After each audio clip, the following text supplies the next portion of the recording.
తెలంగాణ ముఖ్యమంత్రి రేవంత్ రెడ్డి ప్రాతిపదిత అమెరికా పర్యటనకు కేంద్ర ప్రభుత్వం అనుమతి నిరాకరించింది.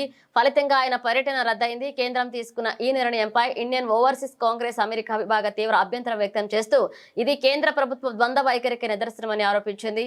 సీఎం రేవంత్ రెడ్డి తన పర్యటనలో భాగంగా Harvard, Massachusetts institute of technology, north eastern university, Virginia tech వంటి ప్రతిష్టాత్మక విద్యా సంస్థల ప్రతినిధులతో సమావేశం కావాల్సి ఉంది. ఇక రాష్ట్రానికి పెట్టుబడులను ఆకర్షించడంతో పాటుగా విద్యాపరమైన అవకాశాలను పెంపొందించడమే ఈ పర్యటన ప్రధాన ఉద్దేశం.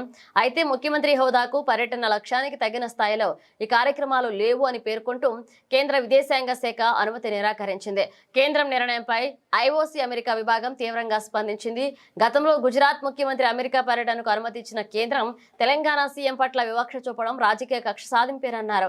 అభివృద్ధి, విద్యా ఆవిష్కరణలకు సంబంధించిన అంశాలను రాజకీయ కోణంలో చూడడం తగదు అని హితవు పలికింది. ఈ నిర్ణయం వల్ల తెలంగాణకు రావాల్సిన పెట్టుబడులు, విద్యాపరమైన భాగస్వామ్యాలకు ఆటంకం కలుగుతుందని ఆందోళన వ్యక్తం చేసింది.